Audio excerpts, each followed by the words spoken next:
বারাসতের কাছারি ময়দানে ছিল তৃণমূলের সর্বভারতীয় সম্পাদক অভিষেক বন্দ্যোপাধ্যায়ের সভা।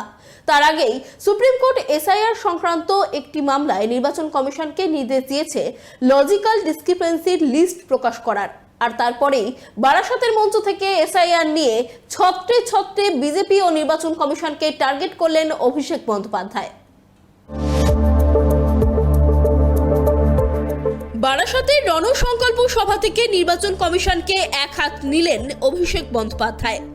সোমবার এসআইআর এর লজিক্যাল ডিসক্রিপেন্সির তালিকা প্রকাশ সংক্রান্ত সুপ্রিম নির্দেশকে হাতিয়ার করেই জ্ঞানেশ কুমারের টিমকে আক্রমণ শানালেন তৃণমূলের সর্বভারতীয় সাধারণ সম্পাদক। একই সঙ্গে বিজেপিকেও নিশানা করতে ছাড়েননি তিনি।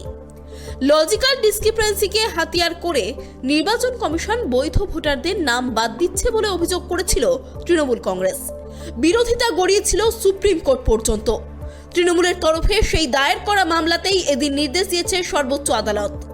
নির্বাচন কমিশনকে লজিক্যাল ডিসক্রিপেন্সির তালিকা প্রকাশ করতে নির্দেশ দিয়েছে সুপ্রিম কোর্ট। আর সর্বোচ্চ আদালতের এই নির্দেশকে হাতিয়ার করেই এদিন সুর চড়ান অভিষেক বন্দ্যোপাধ্যায়। তার হুঙ্কার, আজ কোর্টে হারিয়েছি, এপ্রিলে ভোটে হারাবো। 1 কোটি মানুষকে বেছে বেছে যারা ভোটার তালিকা থেকে বাদ দেবো বলেছিল, এই জয় মামাটি মানুষের, এই জয় খেটে খাওয়া মানুষের, এই জয় বাংলার। যারা বাংলার মানুষকে খালি ভাতে মেরে চুপ করে বসে থাকেনি, আমাদের মৌলিক অধিকার ভোটাধিকার কেড়ে নিতে চেয়েছে, তাদের দু গালে দুটো কষিয়ে থাপ্পড় মেরেছে দেশের সর্বোচ্চ আদালত।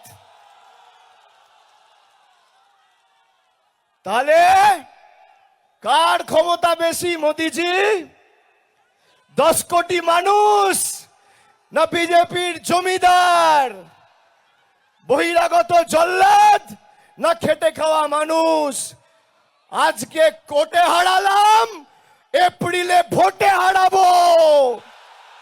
বারাসত থেকে জনতার উদ্দেশ্যে অভিষেকের বার্তা, বাংলার মনীষীদের নানাভাবে অসম্মানিত করেছে বিজেপি নেতারা।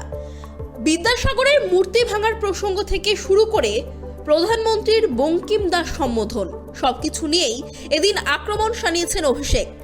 তার অভিযোগ, কেন্দ্রে বিজেপি সরকার বাংলা থেকে ভোট না পেয়ে 100 দিনের কাজের আবাসের সড়ক যোজনার শিক্ষা মিশনের টাকা আটকে রেখেছে। সেই কারণে বিজেপিকে শিক্ষা দেওয়ার জন্য তাদের বিরুদ্ধে ভোট দেওয়ার ডাক দিয়েছেন অভিষেক। প্রধানমন্ত্রী সাহিত্য সম্রাট বঙ্কিমচন্দ্র চট্টোপাধ্যায়কে বলছে বঙ্কিম দা। ছোটবেলায় চায়ের দোকানে বসে যেন ক্যারাম খেলতো একসাথে। দেশের স্বরাষ্ট্রমন্ত্রী রবীন্দ্রনাথ ঠাকুরকে বলছে রবীন্দ্রনাথ সান্যাল। দেখে দেখেও ভুল পড়ছে। বিজেপির সর্বভারতীয় সভাপতি জেপি নাড্ডা বলছে রবীন্দ্রনাথ ঠাকুরের জন্মস্থান শান্তিনিকেতন।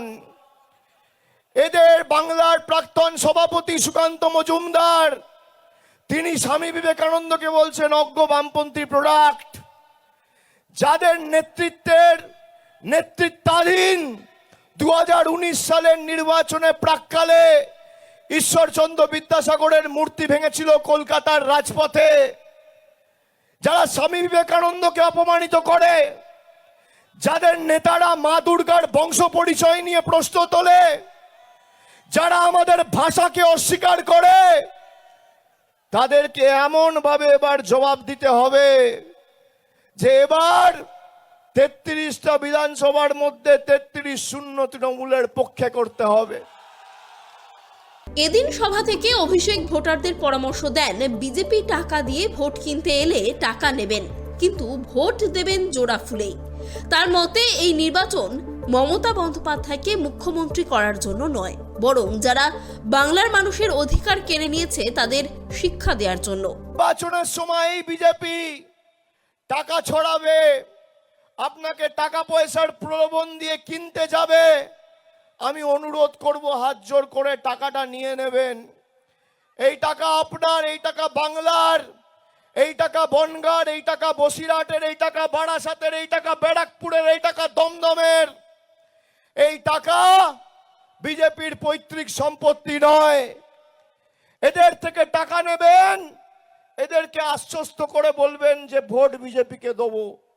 আর ভোটের দিন লাইনে দাঁড়িয়ে যেভাবে আপনাদেরকে লাইনে দাঁড়িয়ে নোটবন্দির নামে আর ভোটবন্দির এসআইআর এর হিয়ারিং এর নামে আপনাদের বিপর্যস্ত হেনস্থা করেছে, লাইনে দাঁড়িয়ে জোড়া ফুলে ভোট দেবেন। যেদিনকে ভোট বাক্স খুলবে,